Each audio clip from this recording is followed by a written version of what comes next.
Ravi,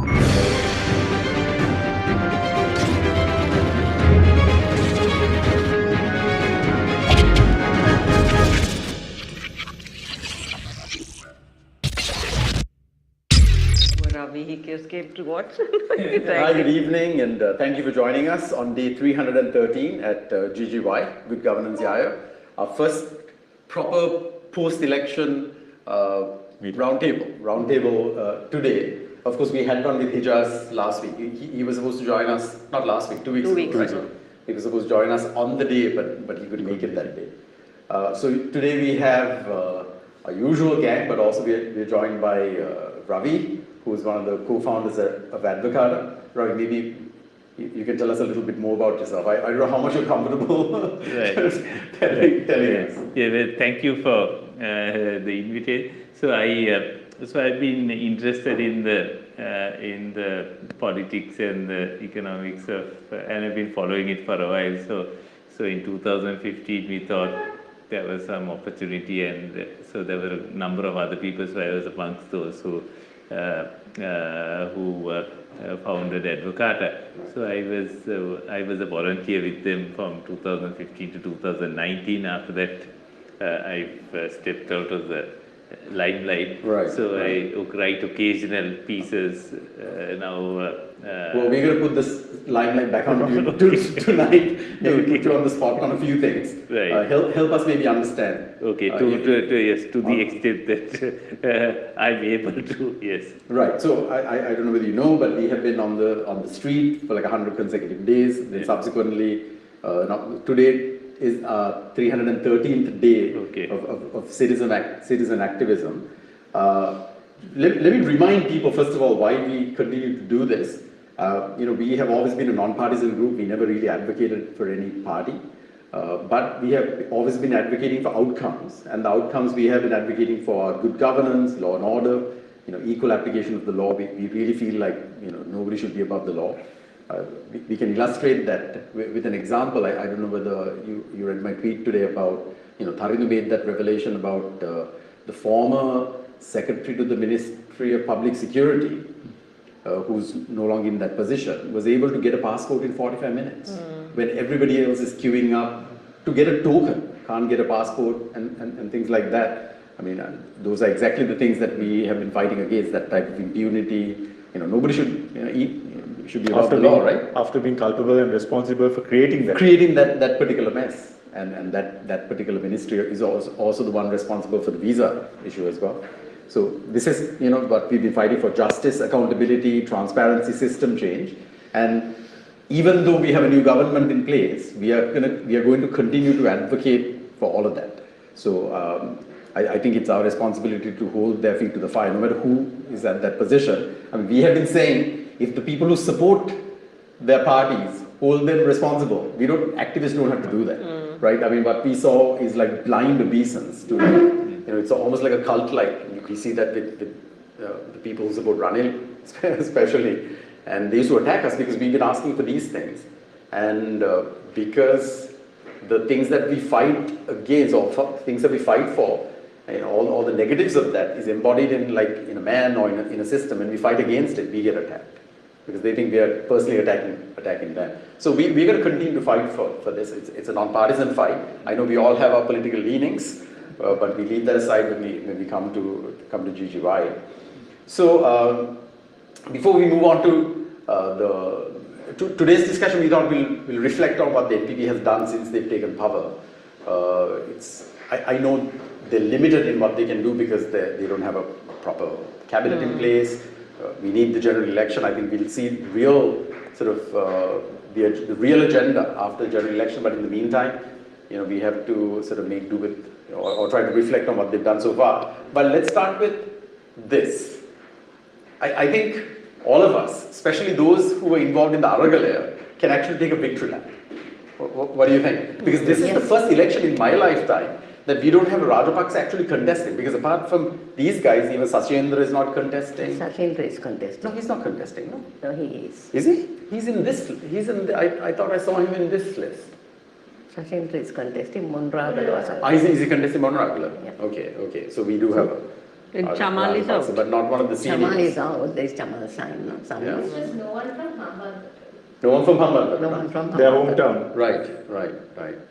So, Ravi, you have some thoughts on this, or you don't want to get into this? So basically, no. I mean, this is significant for me because in my lifetime, this is the first time. Like none of the senior Rajapaksas are. Well, the only one is Namal, who is too frightened to contest and is coming on a national list. Right. Because So the other significant people who are not contesting are like Maitripal is not contesting, Ranil, Partali, Vimal, Dallas, Nalagudeva, Lakshman Kiriyal, Ali Sabri, Chamar, Banduru Gunawardana, Gavini Lukuge, Johnson Viratna. These are some of the senior people. Kehelia?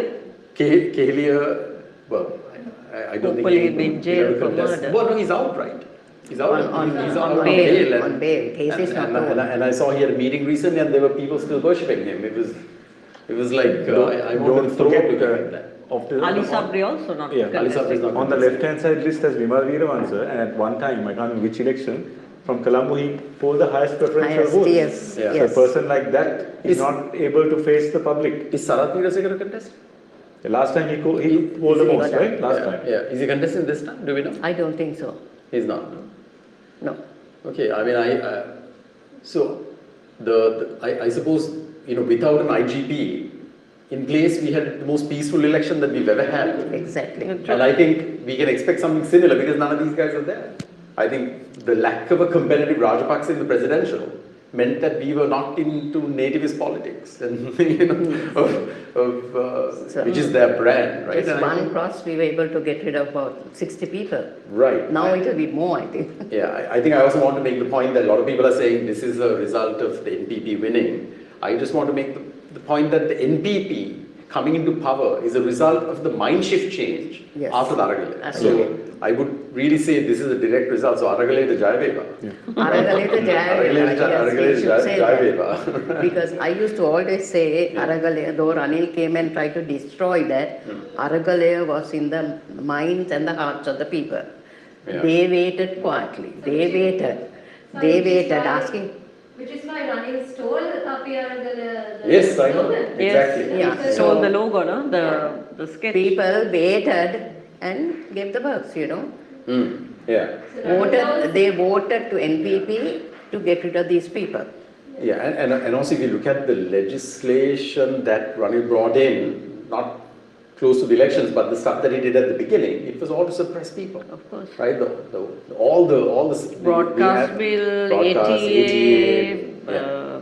the The social media, all everything. those bills. Rehabilitation. Yeah, Those are frightening bills. yeah. Because so the result is this: because the power center that the people built was actually Yes. stronger than Definitely. the people who are in power, and I think this is fear. I mean, I don't think there's any other way to describe it.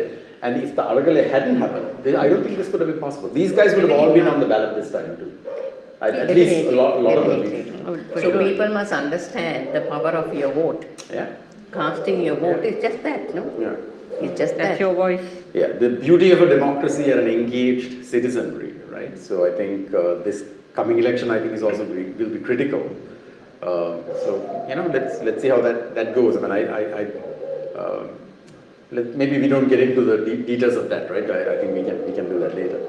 Right. So let's move on to some of the key decisions by the NPP government so far. Anything that, before I go on to the slides, anything that has stood out to you, Ravi? Anything that has stood out to you?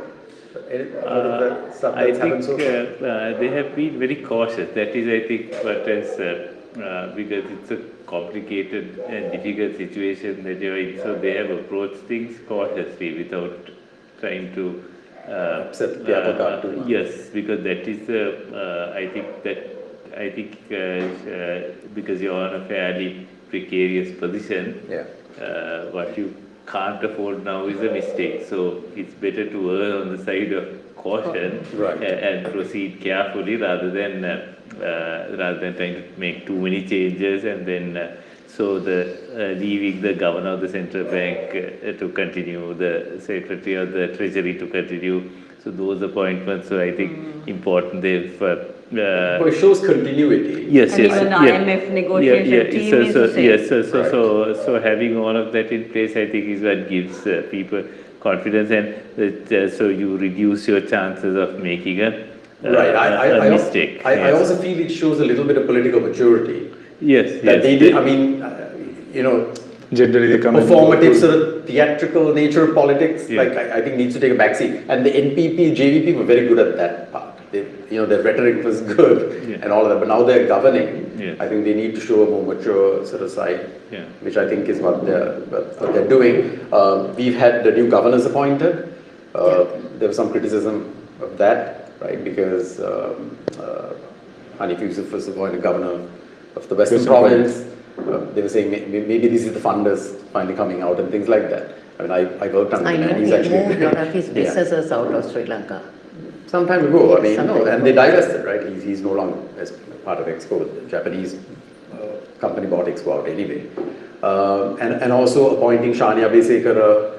There was that itself has come under some criticism, and there were certain appointments that people were kind of even you made Yes. some comments about. Yes. You wanna Yeah, talk about that? I spoke. See, I follow this person who speaks, who's a lot about energy, Vidura Ralapana. Yeah. And he had mentioned about the appointment of Tilak Siambalapitiya. I know there are some who, Tilak sort of, Tilak. as CB chairman, there are some who venerate him saying, very senior engineer and all that. But as per what this gentleman said, Vidura, who's pushing a lot of renewable energy, he said that one of the main people who was against renewable energy was Tilak Siambalapitiya. Of course, and I asked certain NPP people, this is Chaturanga, I asked. So what Chaturanga's reply to me was that, that he, in the past, Dr. Tilak pushed that because it was, the coal was a cheaper option. That's what he did, I'm telling you what he said. But now, that's not so. And anyway, Dr. Tilak Siambalapitiya will have to, as CB chairman, he still have to follow the NPP, what should I say, their policies. That's right. So he will not be able to change that much. Yeah. But still, there's a lot of criticism because there are some companies, interrelated companies, where his personal company was dealing with CEB. So that's just one, and there are others too. I think today we spoke about what Taridu said about this visa thing. Yeah. The secretary of the former ministry. Public That security. I How he got his passport in 45 minutes. So if I might ride my hobby horse with the CB, okay, one small thing that you can do, which because you have the cost of power, if you look at a pattern of consumption, we still have the major part of it is actually a domestic lighting load. You will see between 6 and 9 in the night, if you look at the power usage, you get this massive spike. Surge, So that spike can only be met by the diesel and HFO powered power plants. So they all switch on at around about that time, and they run at so that's the most expensive part. So something that happened after a crisis in 1996 was under Chandrika Bandaranaike was that we shifted the clock forward. We moved to daylight saving time 1 hour forward. And that was, you had extra light during the, so you cut a third of your night peak load. Yeah. So then this was, then after the crisis was over, we settled for half an hour in advance. So because that was Arthur Clarke's advice that then you're 2 hours behind Singapore, 6 hours ahead of London, it's easy to calculate. But since you are in a crisis still, and why impose extra burdens on the people? Electricity is expensive anyway. Why don't you simply move the clock forward? It was reversed apparently because the astrologers were unable to get their times right. But I would say perhaps this might be one forum where you can advocate for one simple way of trying to reduce your cost, a I'm sure relatively you- paid plus way. Yeah, I'm sure you can quantify that, right? I mean, in terms Yes, of it was, saving. there was at the time actually surprisingly the CB engineers themselves, I remember seeing an article, I can't find it now because it's where they had quantified and said you lose so much when they reversed it. So this was in 2005 or 2006, so fairly early on. So they did actually quantify it, and it's something perhaps that they can look at now. Well, yeah, I mean that seems like a simple common sense A fairly solution that common doesn't sense. require Are they a looking huge at amount that of. now? Are they looking at that now? I don't think because the Why don't you astrologers make that- are more important. Well, we just put it out there. I Yeah. mean, maybe that's something that. Yeah. Yeah. So yeah, with renewable, one of the Why don't you all, actually, as an advocate, why don't you all? Well, Yeah, it's you not- all have a voice. so yeah, anyway, so but anyway, for the one of the things that you can do with renewable, which ADB was, I think, funding the study for it, is to use the renewables. The problem with renewables that it varies. So with the depending on the clouds, depending on the rain, your The wind solar and the goes, sun your and- wind Yeah. can Yes. go up and down, and Yeah. what you need for power is very steady load. So renewables are a little complicated, but one of the renewables that you can use is hydro with the dam, which is what so we one- have. Yes, so Yeah. but there's now the problem with electricity is that it's very costly to store. So one of the cheapest ways of storing is, if you've got the dam, is to use renewable energy to pump water from behind the Back again. back behind the dam. So they call it pump storage. So I think Wow. ADB is doing the study for this. So that's it was ADB or World Bank. One of them is, I think, doing the study. So maybe if they can move that forward, you can. There's a bit of a conflict because some of the water from some of the hydro also has to be That's released just for for agriculture. agriculture, yeah. So you have to balance it, but there's definitely an opportunity for this, and they're doing this. There's one of the agencies is doing a study on it. So Can I ask you a question? yes, Since we're on the I subject. believe it's on the CEB plan also. Right. What happened to our carbon credits? That I'm afraid I haven't followed it all. You have followed that? Because I heard that during Maitri's time we had basically given that away. Like we have we don't have. any- Not familiar with the subject, I'm afraid. Yes. Somebody mentioned that to us. Yes, it was on. Yeah. Somebody mentioned it. Yeah. Right? We had- Yeah, we didn't go into detail though. Okay, so in terms of key decisions, in terms of debt management and IMF engagement, Ravi, are you happy with the signals that are coming from this government? Yes, so they've basically they're continuing with the thing, so that lends some credibility to this to the reason you get the IMF is really for credibility, not really for the advice or anything. It's just that you've been quite delinquent in your dealings with other people. So the IMF underwriting things brings confidence to the banks and other people you're dealing with. So if you want to deal with the rest of the world, it helps. So that's so continuing whatever the merits or demerits of the program, and there are plenty of things you can criticize also, but at least continuing with the current setup and going forward is probably the lesser of for the moment. Right. I think they might have more robust engagement once the election is done, and they can seat a proper cabinet. I mean, right now 3 people are trying to manage everything. I think they've appointed ministry secretaries, right? Yeah. And that's how they're sort of running it. But I suppose once the proper government is in place, 25 ministers, I think, right? Yes, 25, They have said. So on the cabinet, the problem of a lot of problems with the actual government starts with the fact that we have too many people, the cabinet is too large, you have too many institutes, you have to rationalize the cabinet. So Verity has done a very good study on reducing the cabinet, I believe, to 15. They advocated for 15. And they have got published. I recently saw some documents where they published the 15 and the way the entities below should be So that is something that they can look at, because what happens is, for example, I remember in agriculture you have 22 different bodies of various kinds. Right now, under Yahapane there was some drought and there was a shortage of coconuts for the export industry. So I had a call from a friend. They said, we've got these coconuts, 60 US cents a coconut. At the time, it was the dollar. It was relatively quite cheap for the exporters. And the government had published a statement saying that they are allowing people to import. So they were trying to import and nobody knew how to import, because there is a coconut cultivation board. They didn't know anything about it. Import-export control apparently didn't know. The plantations ministry was not aware of the process.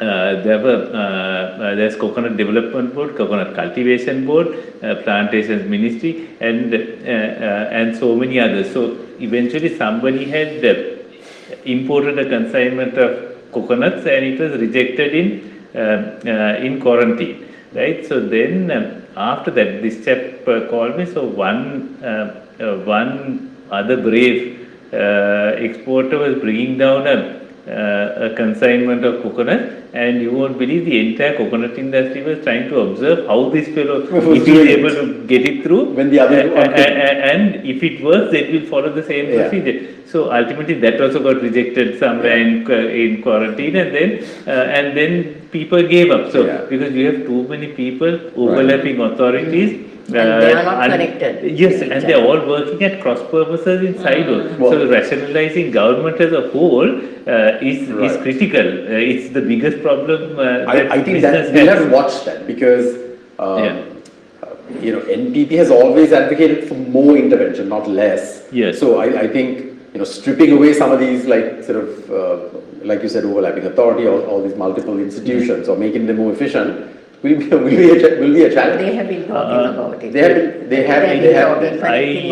Maybe once they're in government, they might realize how difficult it is to work, because different people are pulling in different directions, even under the same ministry. So it's so the whole thing has become completely dysfunctional. So I think Verity has done the groundwork. I would suggest maybe following that plan. The documents are online, and trying to rationalize even though you don't get it a staff, at least have a single common policy for each, and one that's coherent, so that people are not, you're not fighting from one department to the other department. Well, I think the good thing is NPP has a blank slate. Like they don't have a track record in governance, which means they might be more open to open to the idea. So that's so rationalizing government is, after that you have to go and try to believe businesses to increase, or you are trying to create more prosperity. Then it's government regulation really that is really getting in the way of everything.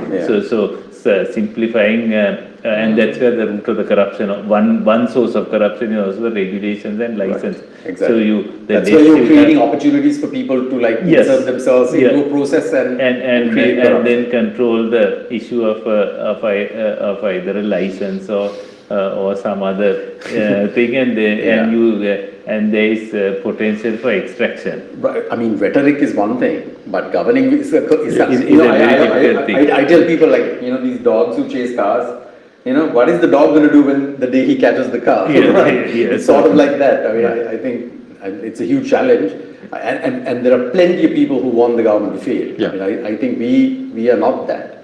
We want the government to perform. I just can't understand why people would want the government to fail, because that would be the country is failing, right? Yeah, I mean, we need the government to succeed some of the criticism feels mindless, right? I mean, not. It's like petty. It's like fighting your nose. Of course, on the supporters, the triumphalism is also kind of like mindless, right? Some silly thing. The rupees strengthened a little bit. People are like, oh, look, it's the NPP effect or the AKD effect. I mean, it's all mindless, right? I mean, there are extremes on both sides of this. No, I'm very scared. I don't want them to fail, because I don't want to have to suffer again. Yes, exactly. So I think the theme perhaps for NPP should be, or the new government should be, one is to an overall theme of avoiding mistakes, right? That's the first thing. Second thing is, you have achieved some level of economic stability at a great price. So the second key thing is perhaps to maintain that. Don't allow that to, which means keeping your central bank under control, not allowing them to get too adventurous, or putting pressure on them to manipulate your interest rates down, which they do by printing money. So don't get on to that. Cheap money sounds very nice if you got if you borrowed a lot, and but that's the thing that really destabilizes everything. So that side, be careful and be cautious in your in the rest of it. Okay, you have a budget to deficit to bridge. You tax people all very heavily already, right? So don't try to spend more money again. Right.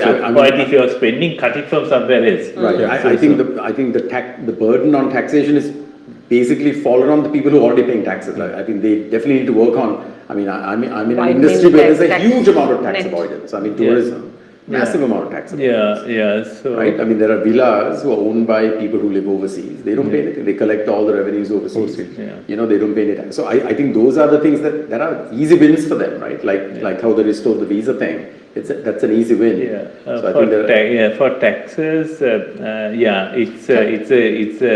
I generally favor, because the problem is when about 60% of your economy or your employment is actually informal for various reasons. A lot of it is agriculture. You've got a million people driving three-wheelers, all sorts of small wheels, because again your regulations have prevented the formalization of the economy. You have only 3 million people on the EPF thing. You have a million taxpayers. So income taxes until the economy formalizes is a difficult thing to collect. So you have to rely on indirect taxes and things like simple withholding taxes. So VAT, but better than VAT, I think, is the cascading SSEL, which allows you with low marginal rates to collect. The thing with VAT is when it's 20%, you see it. Whereas when we came out with GST in the first place, we were previously had the 1% BTT and 5% BTT. That 1% BTT. 1% for trading, 5% for manufacturing. So because of the cascading effect, with low marginal rates, you are able to correct. People don't bother to avoid when the rate is low. Whereas when your rate is 20%, sometimes your margin on your sale is 10% only. So guys then have an incentive. So with collection, you should, the philosophy, try to pluck the feathers from the goose with the least amount of hissing, right? So low marginal rates are something that will help with compliance. So when you are paying, people are not used to paying 36%. But I don't think anything significant on this front will happen till after a general election. Nothing will happen till, I think, whatever it will be with effect from 1st April next year. Sita Ramapala, right? She had mentioned that SJB MP lady mentioned that. No, what's her name? What's the name? The SJB lady, I forget her name. That the government has borrowed like another 500 billion since they've been in power. This is par for the course, right? I don't think because you're rolling over your debt. So has there been a net increase is the question. So I think you're just every week you have to keep rolling over the treasury bills and the bonds.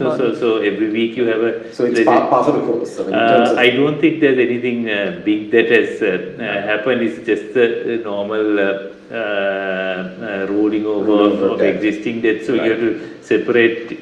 This is what I mean. We don't need to get into this mindless complaining or attacking for the sake of it. I know this might sound funny coming from an activist group because that's what we've been doing, right? But now, for example, the stamp issue. The stamp, how the stamps, Harinis and which they were presented, I think, commemorative stamps, and it was all over social media. They were criticized. I mean, it was essentially people who are in institutions who are holdovers. I don't think they get permission to do these things, right? I think now they've changed things, saying you can't use the president's image or the prime minister without permission and things like that. But But this is also the problem because people in those institutions who are heading those institutions know one way to kind of Try and suck up. yeah, they only know one way of surviving, right? Which is like kind of doing these things. So that culture shift needs to come in, and I don't think it's going to happen overnight.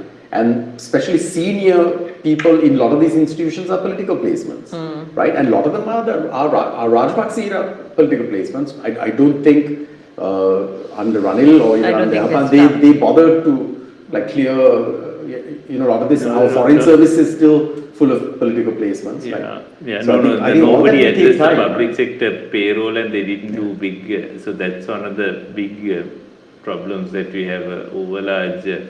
And how do you manage? It's difficult to manage. And also you can't just get rid of them also. You can't. Yeah, I mean, so- Harini made that point when we asked about it. Yeah, I know. So you can't do that. Through no fault of their own, they're in a job. You Yeah. can't say, no, just get out, right? Yeah, Without yeah. providing something tangible so- that is an Yeah, alternative. so that's it's tricky, but you have to try to retire them, Right. and the problem is that you have you have heaps. They are not publishing the figures, but the in 2016 I think was when they last published some figures. If you have 200,000 teachers and about Yeah. 300,000 in the. I think the largest armed employer in this country is the government. Is the government, by far. No. 51% over 50% of our salary bill goes to the forces. Yes. Yeah, For- forces is one thing. I'm just that's saying one thing, overall. that is but one thing. there's a huge amount of 600,000 or 700,000 of people who are classified as labourer, peon. No, peon is also something else. Casual labourer, other something. So who are what these people are, Even now, they are, and what they do. Right. There's a big bulk there. If they have the I numbers, mean- so there's a lot there. So you have shortages on one side, Yes, in the like- revenue, in customs, in all the other, and you have surpluses elsewhere. Yeah. So you have to try to redeploy. But the surpluses are- train and redeploy Redeploy, into other areas within government Yeah. where you're short, rather than recruiting afresh. You will have to try to train and Well, I mean, plus we have a huge amount of unemployed graduates as well. I mean, for them, of course, now the government can't be the They can't be the employer, that's the thing. I think- employer of last resort. Right. So Right. you can't No, really get back onto that but the again. reason we have overstuffed institutions is because of politics. Yeah. Now, It's even- it's a patronage system. Right. So Yeah. you Exactly. give Politics is jobs and you patronage. get elected. So even just before the election, Yeah. I highlighted this Yeah, they're taken. about Srijavalapur Hospital. That's right. Where they took like 100 people. This Yeah, was yeah, yeah. during No, so during this- election so time, this- and all came from Ramesh Patina's That's district. yeah. And hired by the administrator, who is a Yeah. political appointment, and Yeah. who's a problematic political Yeah, appointment, yeah, who's yeah. still lingering. He's still there. Yeah. Right, he's not been, and he's been targeting doctors, and I mean, he's been an absolute nightmare. But these people are there, so I think for all of this to be resolved will take some time, and I think we will see, like I said, more robust action once the election is done. And I mean, So- let's bear in mind, it's only been 3 weeks since Exactly. I think just expecting- before we move on, I just want to go back to the discussion on tax. Yeah. It's not just widening the tax net. I mean, there are billions in unrecovered taxes. Yeah. I mean, now they put Aloysius. Aloysius into jail for 6 months. Yeah. For, is it 3.6 billion, I think? Yes, Some yes, figure so, like that. yeah, But unfortunately. he's just Yeah. one, But he still has to pay, right? he still has to pay. He has to pay. He has to But pay. like him, there are so many others. If you take excise tax today, No, excise is one, I is know. one big black Excise hole, tax, that's it. it's very clear. What I read, what I heard Yeah. today, 95%. Pubutu Jayagole, the FSP guy, this is something he said. 95% of the unpaid. You can correct me if it's wrong. If 95% of the unpaid excise tax is between two people, Arjun Aloysius and Johnson Fernando. Arjun Aloysius patronage from Ranil Wickremesinghe, Johnson from Mahindra Rajapaksa. Is that correct? This is what he said. I'm quoting. All You of kind of put in. all of the Yeah. alcohol industries, except for a few of the larger players, are all politically connected in various ways. So that's a very tricky area. One of the things that you can do is when you have very high taxes, you create an incentive for informal markets, grey markets, which are so unfortunately by raising it's 150 rupees for a cigarette, people are smuggling in cigarettes and selling it at 60 rupees Yeah, a it's cigarette. black There are market. people who are weed manufacturers who are manufacturing.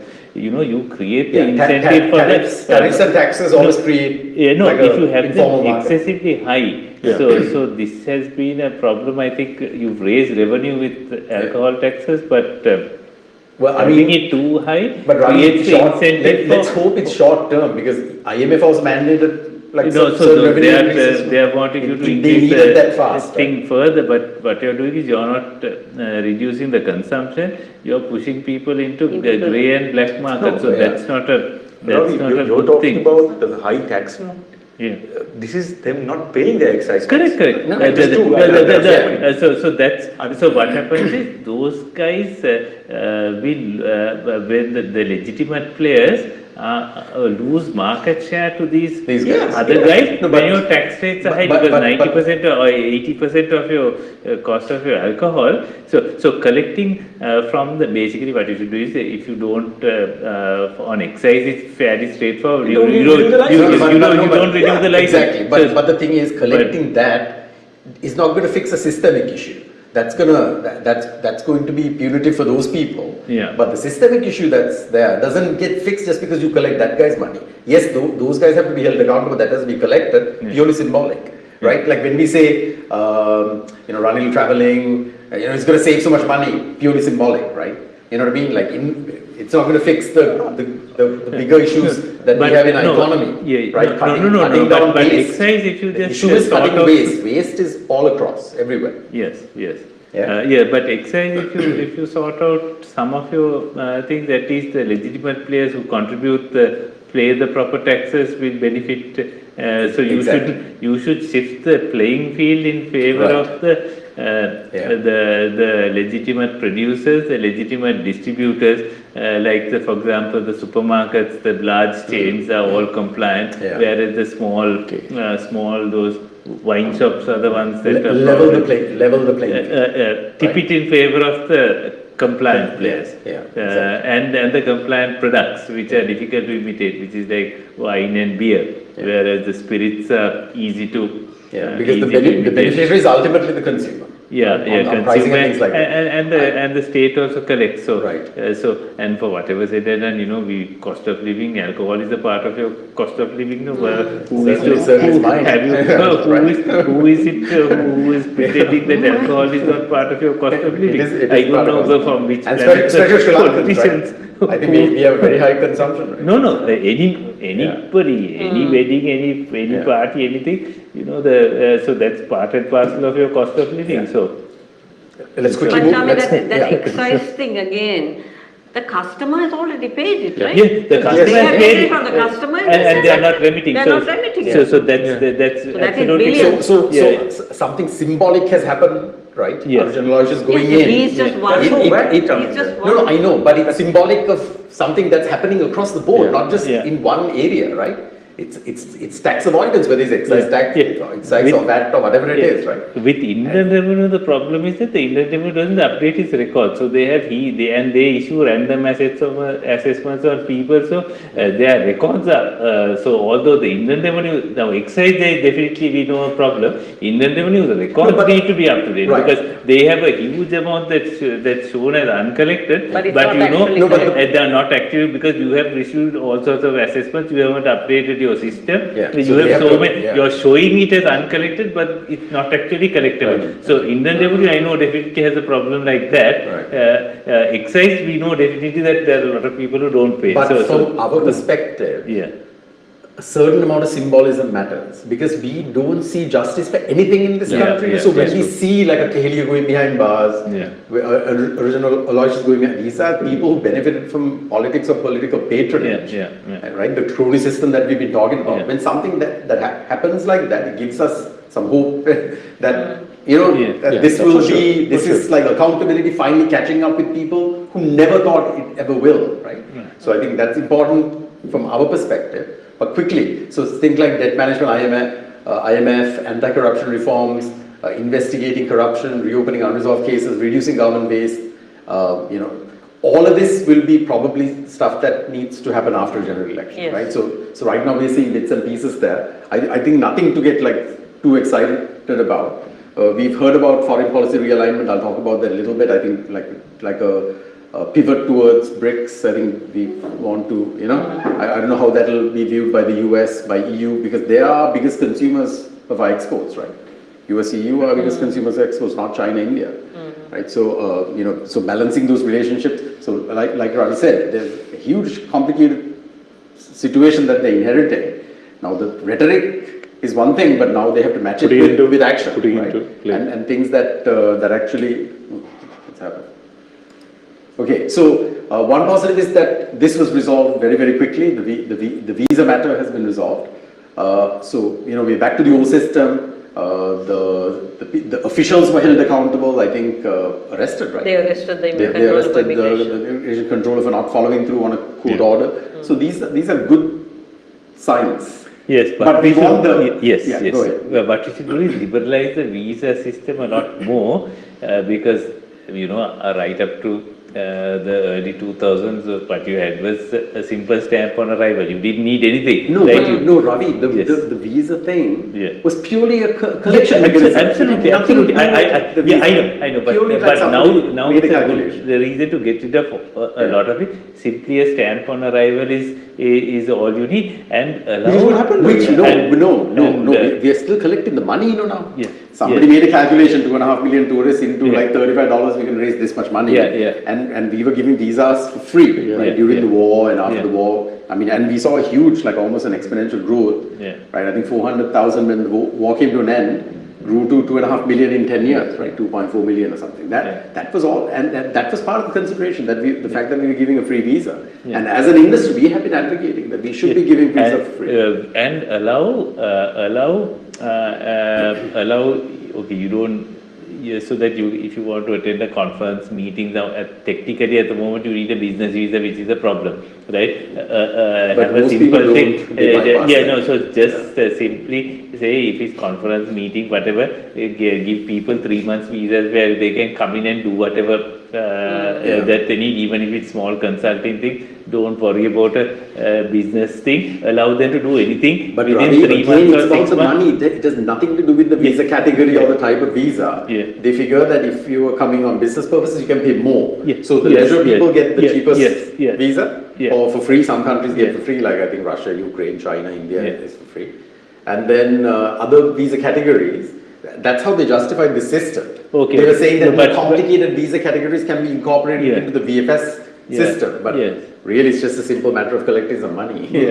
Yes, that's what it was. But what they should do is now just not go back to the old thing, open it up a bit more, so make life easier for tourism, for businesses that are struggling with business visas. And if you want to really attract investment, your diaspora is your best source. For them, have a category like that overseas citizen of India kind of category, where either you give them a very long day, do everything other than running for office and voting. You can give them everything to buy land, to open bank accounts, to live, to work, to do and spouse visas. That's the other thing, because you're denying a lot of talent to people who are married to Sri Lanka. I can't remember who mentioned this, but our GDP will grow by like a 1 or 2% by just doing this. Somebody it makes life easier. So and when you are in a difficult situation, the first source of investment is your own diaspora. They are the people who are familiar with, they are the people who are interested, who are willing to put up with all the other headaches that you have here and come. So a more liberal investment type visa for your diaspora would also be very helpful. I think NPP has sort of. Hopefully. You want to talk about the bonds? We were talking about previously. Which bonds? No, they said like they're going to issue bonds to Sri Lankans living overseas to raise capital. I think we have something. You said there's something like that there's Sri Lanka development bonds which are bought by the local banks, but also I think we're sort of targeted towards our diaspora. I think that already exists. Yeah, right. So that was one of the big platforms that the NPP were talking about. Yeah. But the point I was trying to make is that EasyBrand, they've done it. but under the same ministry. You must remember the efforts of the travel trade and the Yes, of ministers who course. went Yeah, to. yeah, yeah. Three ministers went to court, right? Went to court and Sumantida? Partali and Partali? one more, can't remember. But yeah, Harsha, was it? Yeah. No. somebody No, doesn't. okay. Yeah, I mean, it's done, right? But a government has to take that decision. No, it's been done. But under the same ministry, the passport fiasco still continues because I think the deal that they have done can't be undone. I think that's part. Because they'll run out of passports. Right, That's exactly. Because the supply chain is already in motion, right? Like those pipelines are there. You can't just suddenly cut the pipeline Right. without building another one. Yeah. So to get the passports in. So the chip passports are out now, but we're going back to the old passport. But we are with the same supplier, Yeah. which was the deal done by the Previous. previous regime under, I think, Chip then Thales is a company that's done it. So I think some of the stuff that this government has inherited is all baked in that they can't unravel it. You can't unbake Yeah, it. you without suffering consequences. so it's better to get people the passports and then sort out the issue Issue afterwards. later Yeah. on. So do whatever you can do fast and then try to fix Yes. the Right, fix right. the problem. Then the other thing is this fuel procurement for CEB. They have decided to get rid of the competitive bidding, which really hadn't started anyway, and do a direct deal with CPC. We don't know whether it's a temporary thing or this is something, but this seems like a little bit of a walk back of their policy, which talked about transparency and cost efficiency and things like that. I think competitive bidding would have improved transparency and cost efficiency. Rather than Yes, now- probably, and allow Right. people from overseas also to tender and allow for free import of fuel to the market. Generally, allow another couple of players to come in and distribute fuel. Right. It will help the consumers. It creates new activity and free markets. Because competition is so what idea benefits is the if consumer, somebody is going to sell, then they'll have to either sell cheaper or sell more reliable. The quality of your fuel, I think Christopher may understand. I think some of the new vehicles you have indicators that tell you on the fuel quality. So the quality you're getting here is really pretty bad. bad, So even what is classified as Euro 4, it's only about halfway where the so if you can allow the if you don't mess with the pricing and issue the licenses, others can come and sell, and if they can't, if either they can't sell either a better product or a cheaper product, they will not be able to sell. So allow consumers to choose, and similarly allow the power generators also to take a decision based on cost and quality. Right. So that decision, as well as the Sri Lankan Airlines decision, feels like they have walked back on their own statements. Yes, Because Sri Lankan, a lot of them were saying government has no Yes, business, yes. and now they've appointed a CEO and a board, And a and now chairman. they have sort of walked back this whole idea of selling the airline. I don't know whether we had been. Were there any buyers in the first instance? That was a some problem, buyers. but then if you Problem don't is have nobody buyers, want it to may be buy. better to simply close the thing down rather than Continue Exactly. incurring losses, no? Yeah, incurring losses, and because you see, you have one is what public service is provided by the airline that you're not getting if you can't really subsidize the tickets anyway, right? Otherwise you create the overseas. justification is that we need it for tourism development. Yeah. I mean, you need tourism. an airline, right? You Well, need airline access. access. Not- Exactly. not- Maldives doesn't have a national carrier. Yeah, Their tourism is and just if fine. you look at what happened in 2001, when we did two things. One is we signed an open skies agreement with India, right? Earlier you had only the two national carriers, Indian Airlines and Sri Lankan, who were flying between the, right? Now that agreement restricted the number of cities, the number of flights you could have, right?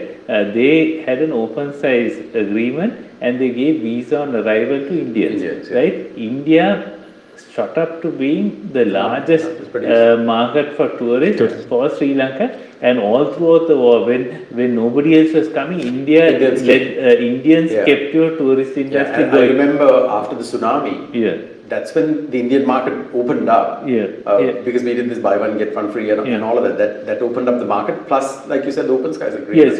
We had 100 flights a week into exactly. Really? And so therefore you didn't need an airline to bring those people in. They came in on jet, on all these other things. Also, Ravi, when a vacuum is created in the market will step in and exactly. fill it. So you don't really carriers you don't need that. So you can have a national airline. The government needs to own and run it. Emirates was doing an okay job when they were doing it. So if nobody is taking it, let the license lapse. And if somebody else wants to start one, you tell them to start afresh and give them a. The sad fact is we have swallowed a 500 million in debt. Right? How much is it? 400 the million. Government, 400 Recently 400 dollars. million. No? The government absorbed, right? Yeah, 400 million. No, that was that loan, and then in the past we have been doing it also. No, yes, there was but the thing is, Ravi, that this was a profitable airline. So you know it can be done. Right?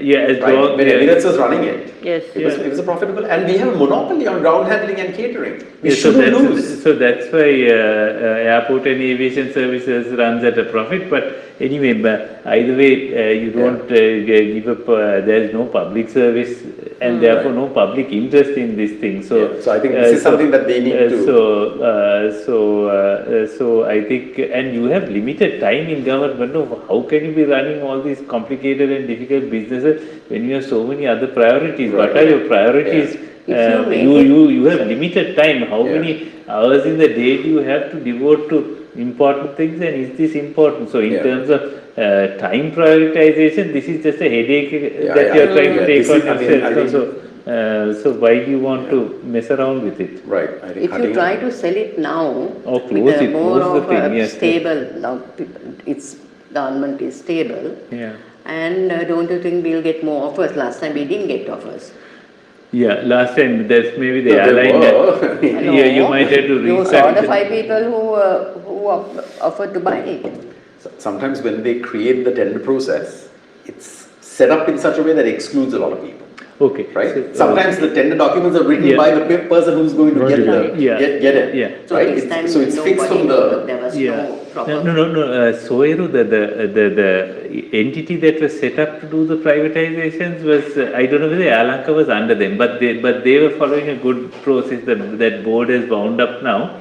But one thing that they can do is, there was a very good law that had been drafted to set up a holding company for state entities, which have a set model. The law has a very difficult and very good law has been drafted, and it has not been passed. So it's one thing that they can do is to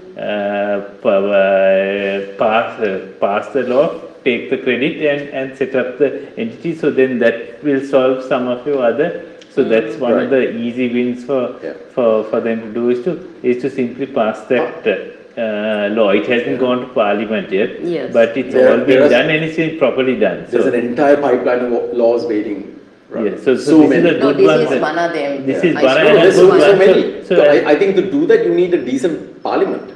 No, so they will have no problem getting a majority in the election. So they will get the election. They may even get 2/3 for all you know. That is scary.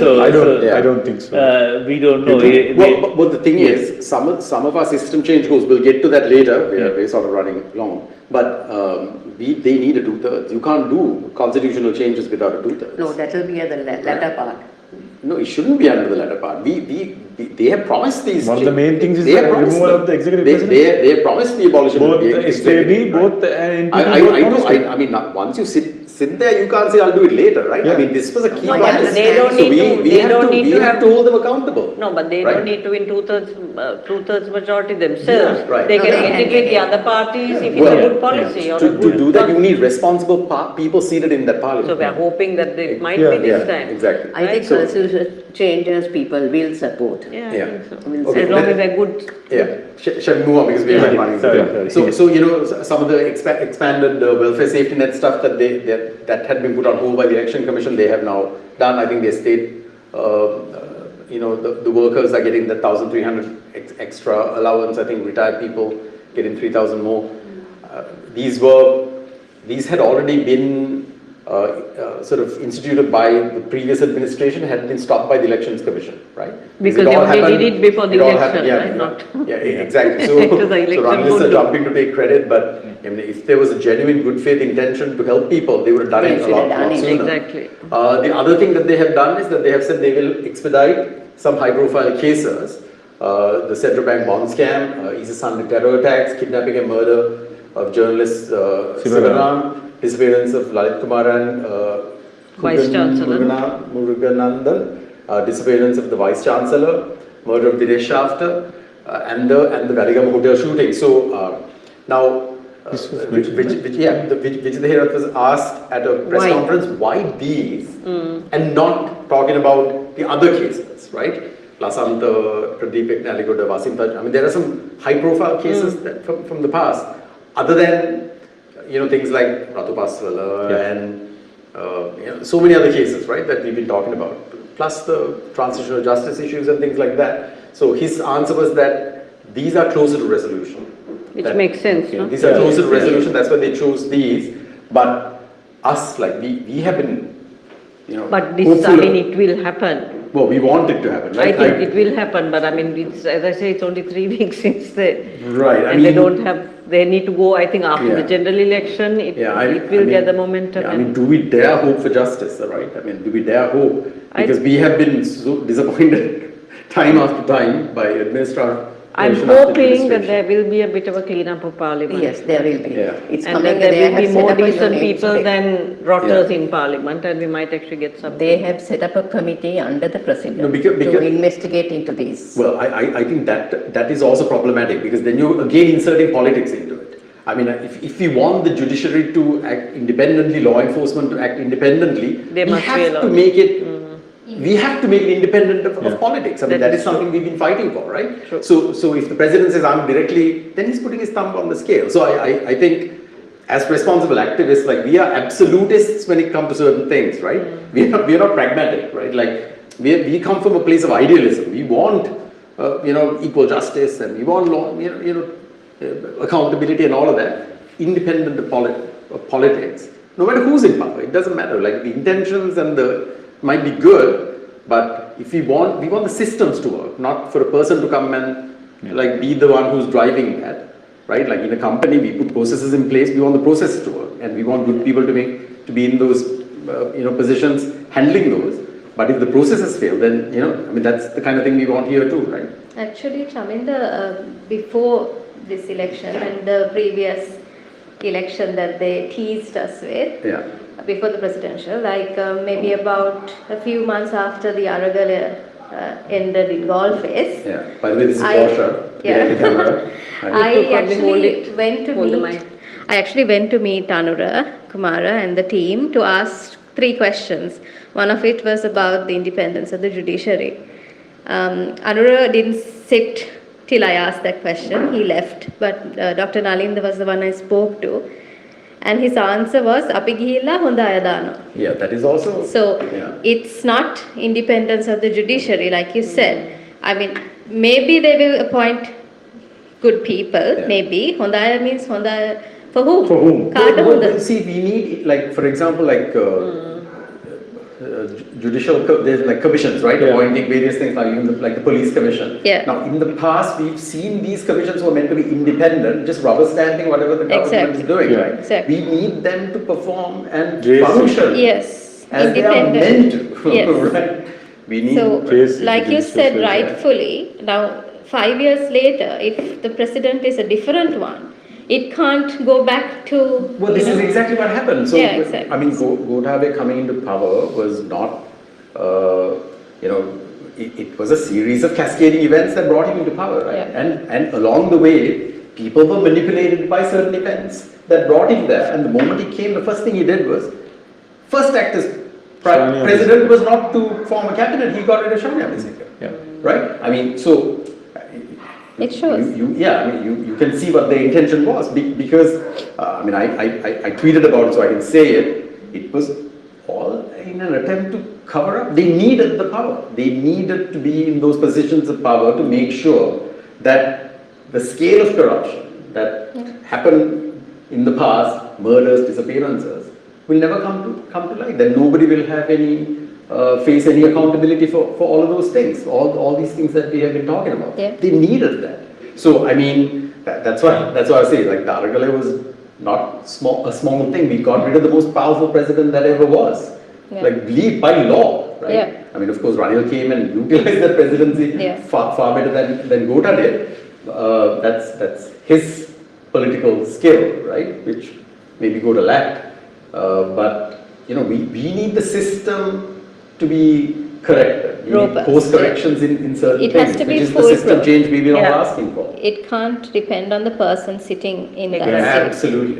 Absolutely. Similarly with the executive presidency now, that is a Yeah. promise that was given Yeah. and it needs to happen. Yeah. Regardless, because even Yeah. if that person sitting at that seat right now will do good with it, Yeah. it doesn't mean anything Right. going forward. Even Shania Besekara's appointment, technically, Yes. should not have happened. Yeah. So the justification is that he was a victim of political persecution, also so he true. deserves to be there. Yeah. Agree. Yeah. I principally don't have. Explain why you said that he shouldn't be there. I'm just asking. No, because he's been put there. He's somebody who's already now out of the force. Out of and the- he's retired. And he's gotten on political stages. He's endorsed people. He's right now he's a political person. He's not just a law enforcement guy. Right, okay. Right now, and now he's been reinstated. So the justification is that, look, he's the one who did a lot of these investigations into these things, right? Now the issue is how much evidence is left, right? Because I mean, we are hopeful that there's plenty of threads to take us on a path to justice, but we don't know because a lot happened during the 52-day government was when it began, and they completed the job during Gota's 2.5 years or 2 years, right? 2 years. Yeah, 2 years. Right, that was enough.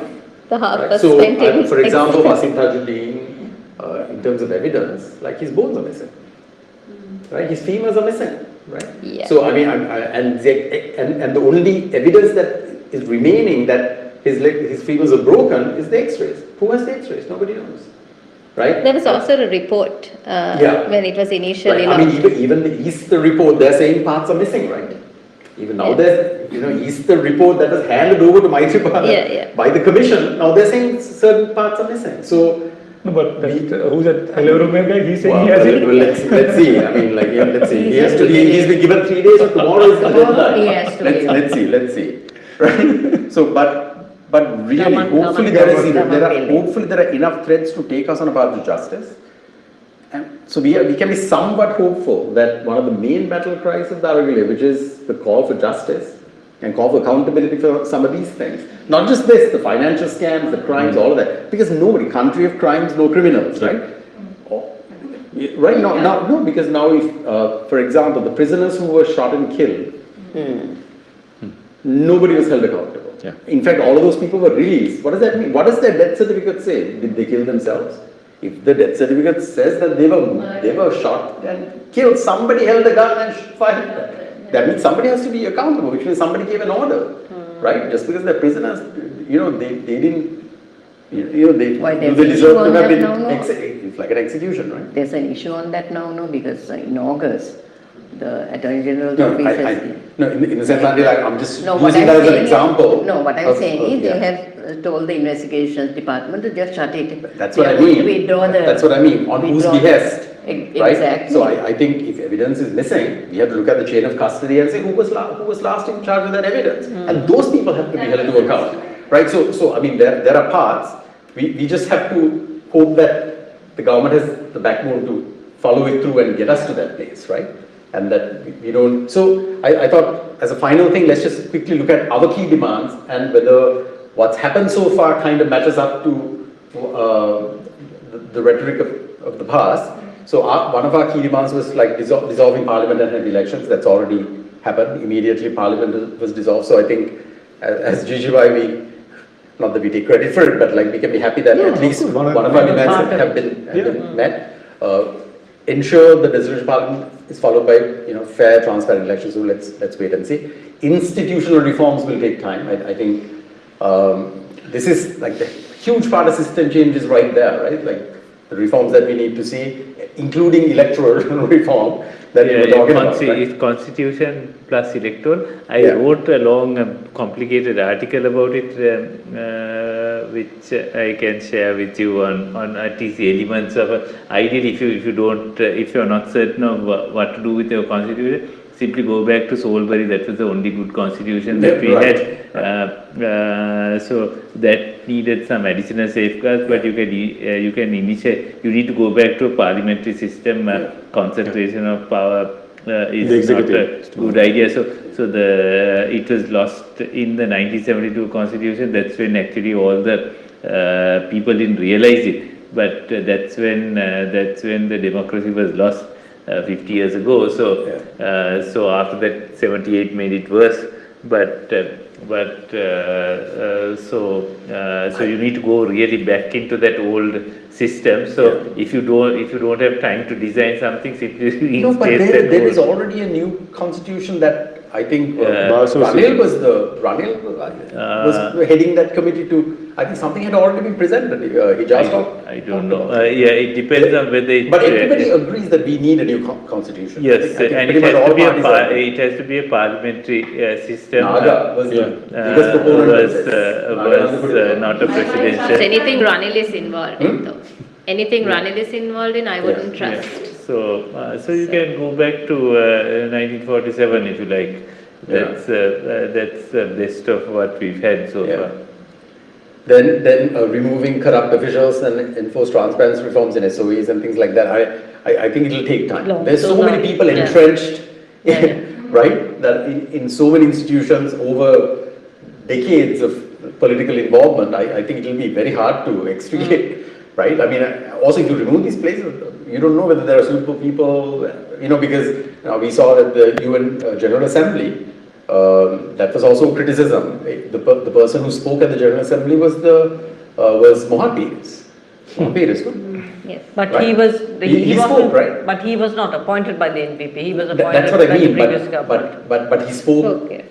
during the NPP administration. Like he hadn't been replaced. But things like that will take time. So Yeah. I mean, I saw the criticism of the NPP for that.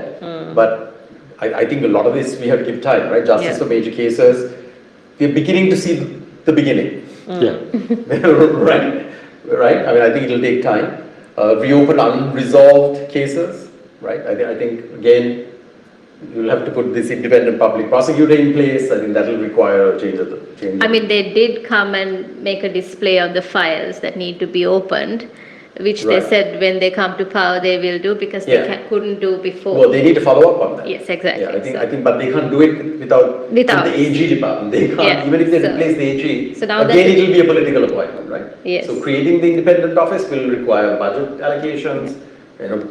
I think it will require an act of law to do that. So you'll need a new parliament for that. Economic reforms, I think, will take time.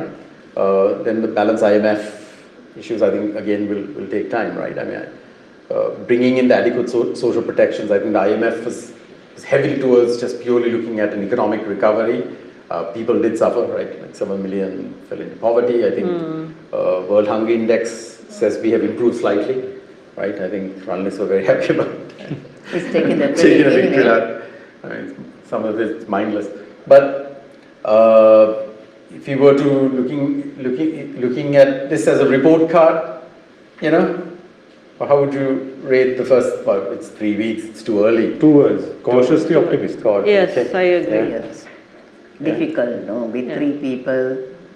Cautiously Yeah. optimistic. Huh? You see their real colors after the general election. Right. Within Which the could next be- 6 yeah, months, 6 yeah. months Yeah. or 100 days. I don't know how those numbers came, 52 days and 100 days. So that is really it from the slides. If you want, we can go through shall we remind the new government of all the past scams and things like? I have it You right have it, here. yeah. If you want to go through, No, shall we do no, that no. quickly? Shall we remind some of the major things that? Yeah, okay. Right? You read. No, You read. go for it. No, you read. No, you Go for it. read. Go ahead. Huh? Go on, you read. Your No, thing. Your no, list go of ahead. Chris. No, it's not mine. It's ours. Okay. Go ahead. All right. So Chris normally reminds people of this, but things like the Richard D'Souza killing in the 90s, Lasantha Vikramadunga killing in 2009, Prageet Eknaligura disappearance in 2010, Keith Noyer assault in 2008, Wasim Tajuddin killing now almost 12 years ago. Dinesh after killing just in 2022, Easter attack, which claimed 276, it's about 69. 270, More Now it's 271, 300. Now it's gone up to over 300. over 300, is 310, I it? think. Yeah. Over 5 years ago. Yeah, Ratu Pasala. I mean, etc., right? More than half of this was under Shani's Right, investigations. and yeah, so, So it makes sense that The- he's there. and so much information in the public domain, without, we don't, I mean, nobody will say it out loud, but people know, fairly can connect the dots, but there has to be some accountability because these were lives, people who were, right? I mean, their families are still waiting, right? So that is there. I just want to point out a couple of things. The government did, which one positive, one negative. The government opposed even at HCR resolution 51-1. Can you explain Right, this? which is this is basically transitional justice issues, right? So basically they continued the stance of the previous government. You know, first of all, there has to be acknowledgement that there were crimes that took place. We are simply This is refusing to do with the that. war crimes, is it? War crimes and So we are various crediting the things. previous- Not just war crimes, like various other things too, disappearances, killings, all of that come into this. There's no acknowledgement, right? Like nobody's saying that people have to be punished, but if you don't acknowledge that crimes took place, you are not going to address it. And that means you're not going to go down that road to accountability, right? And grievances fester, right? I mean, we see how difficult it is for the mothers of the disappeared to let this go, right? They're still protesting to this day because there is no acknowledgement, right? You think they expect their children to turn up alive? No. No, right? But they need But closure. they need closure, right? I mean, some of them are obtaining birth certificates, death certificates, because they need closure. Because without that, there are property issues, there are inheritance issues, there are real life consequences for having people disappeared, right? So, so the fact that the government maybe it was too early to kind of come in and create a policy or a response, right? That is maybe progressive, but you know, it's disappointing that it's the same stance, that nothing really progressed there. But on the positive side, you know, Easter attacks, maybe something will come out of this, right? I left here because these are all the laws that the government brought in, which this administration needs to do something about. So I think we'll need a parliament to be NGO seated. supervision and registration, what is that? That's also a bill they brought in. Don't be silly. Yeah, this is to they're basically saying, oh, you know, this conspiracies, foreign conspiracies because of NGOs. Without NGOs, this country cannot run. A lot of the work, a lot of good work, especially in vulnerable communities, happens through NGOs, not by the government. Even the school meal program is partly funded by the World Food Program and various other NGOs. That's the one reliable meal school children can have in this country. During the Are they tsunami really time, giving Yeah, that? in vulnerable communities. after the tsunami, if not for Chris, this is NGOs, your list, Chris. No. You know this by heart. Can you please? No, go ahead. Okay, so Diana Gabagay, right? She's still I here. think She, no, I think she's going to be taken to deported. task. I don't know. Then No, I saw Arundhika some Fernando instructs the control of immigration to release the Chinese person Yeah. who has a fake passport. So political interference, right? Yeah. Indika Nudda supporters who assaulted the Omani, Omani investor, and basically the solution was to say, we'll give you land to put a factory somewhere else, rather than actually solving the issue. Ali Sabri Rahim smuggles 75 million with the gold, 91 phones, gets 10%. And then I think a foreign French smuggler. French smuggler had to Within forfeit like the entire thing. entire thing. and So the one fine law was for the 100% of the right, one law for the political connected, one law somebody else. Do we need to go through this list? No, It's we don't. exhaustive. No. But No. you know, basically showing that we don't have an equal application of the law. Scams wise, my gosh, we don't have enough time No. to go through this. But People's Bank, 54 billion in bad loans. We don't know whether they'll ever be collected or written off. Pawn scam, 19.5 billion. Sugar scam. There's been multiple sugar and garlic scams, by the way. There's been a garlic scam under the Ranil Wickremesinghe, there's I know there's been a cassettes. sugar as There's well. been Sugar scam as well. Inferior cooking gas, so many people died. Lasan Talagivan, who was the minister, deputy minister under Trade. Abdul he's contesting again. Yeah. We must remind people, do not send these problematic people back into parliament. Prasanna Ranatunga, Alagivan, Manusha Nanakar, credible allegations of corruption against these guys, and they have been given nomination by their parties. Reject those parties. Right? Because in a democracy you can't say who to put on the ballot, but the parties can control who comes on the ballot. So by looking at the people who are contesting under a certain banner, you can tell who their intentions, right? So gas cylinder, I think we can happily say reject, right? Elephant. We have never been. Elephant is not contesting. Oh yes, Contesting in Jeevan areas. is, Yeah. Harin is, Really? Jeevan is and in the north I contesting. guess.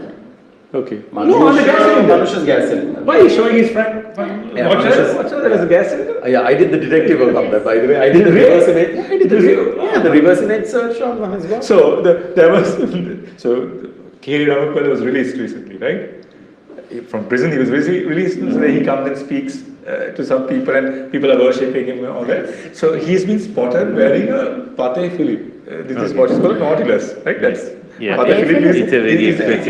is a Rolls Royce or Nautilus. Unless it's a 20 fake. million. And it's a fake, that's Yeah, right. So, yeah. so this is 20 being, million. there are these like exotic cars, there are these exotic watch appreciation groups. Yeah. It's being shared there, and the watch is valued between 30 to 40 million rupees. The Yeah. watch. So somebody has written there, it's probably fake, like the fake medicine that Yeah, probably. Well, Yeah. sadly, because of the fake medicine, Medicine, it that's could be- probably real. could be real. That's- Could be real. Yeah, it could be real. So, I mean, just going down the list, I think the Visa and the Adani are more recent ones. I actually published a whole list of ministers and problematic things that happened in their ministries. Maybe in the future we can go through it. Only in the last 2 years during the Ranil Wickremesinghe administration. Shall we leave it at that? Shall we leave it at that? I think this government has plenty on its plate. I just want to add one thing, it's not a scam, but I would like to see the NPP release Kaylee Fraser, she Kaylee Oh, Fraser, that the British girl. girl It's who not was. that she needs to be released, it's She's just in that she hiding, can't come out publicly Exactly, so because she there's- needs to be given back Yeah. her passport and allowed to leave the country Right. because it's just So her- Ranil's, his, what do you call it? vindictiveness. Yes, Vindictiveness. that keeps Yeah. her here. Her passport was confiscated? Yes. No, I think she cannot. They've given her No, they took travel. No, they're taking a passport. Yeah, she doesn't So have. She's in basically- hiding, no? Yeah, hiding. She was asked to go, but she didn't go. So was that's what asked they say. So she Right. wanted justice for why she's being asked to leave. Yeah. They gave like a small window asking her to leave. Yeah. But she was afraid that they would arrest her once she tries to leave. Yeah, maybe this is which something we why- can keep Yeah, talking yeah, about. we We should. should I keep mean, talking the about. NPP has nothing. I mean, she literally was at the Aragalaya Yeah. talking about what was happening to us. And the irony Yes. is that Ranil Ranil said said on that Sky he News. probably can come and Ranil hold said- it. Yeah. On Sky News. So Yeah. Ranil is a guy that I've Yeah. noticed, even with his campaign. When people said Ranil to back, he went with Ranil to Pulua. Look at his campaign, right? Yeah. Then the gas cylinder issue under him, he goes with the gas cylinder. And then he takes Api Aragalaya. No, it wasn't under Ranil. And It was was under under And, Gold. Gold. Yeah, go that Okay, side. but Yeah. that's the thing he takes. And then the Api Aragalaya. The Aragalaya he went Destroyed. and What? brutally No. destroyed. Yeah. He takes Api Aragalaya, he steals that logo and starts doing This his is- campaign. This is very like. Which is I mean, your this is Ranil's, Trumpian- design, Yeah, right? Ranil's design. Very Trumpian type politics, right? Like Yeah. you Yes, kind of yes. like it's projection. Very weird You know? mentality. So Yeah. he asks the foreigners to come and protest and he keeps Kelly Fresh. So that's exactly the type of man he is. Yeah. It's- So I mean, let's see. We have a new administration. We'll give them some time to address all Something this. to talk about. I think there's only 3 people to do all of this. I think Yeah, it might no, be- I it know. might I'm just be- saying that is I also mean, there will something I be wish. priorities, I suppose, right? Like I think everybody must be going to them and saying, "Look, this is our yes, issues," of you know, course, of course. and then they have plenty to deal with. Right. So let's wind it up. Right. Any Yeah. final thoughts from you, Ravi? No, nothing. You're good. You're nothing. good. Okay. Yes, All right. Thank you. Then shall we?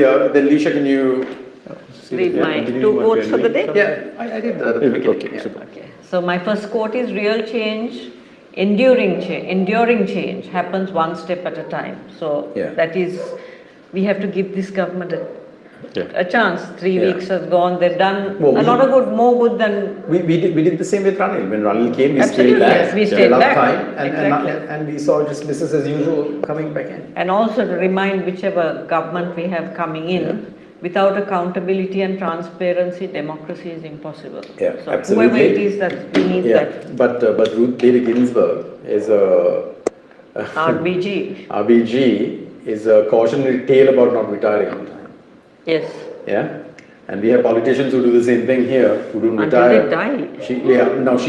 Because she passed away during the Trump term, and then because if she had retired during the Obama term, They would have got another Democratic and that appointment. entire Supreme Court is a mess. So, right, that's it from us.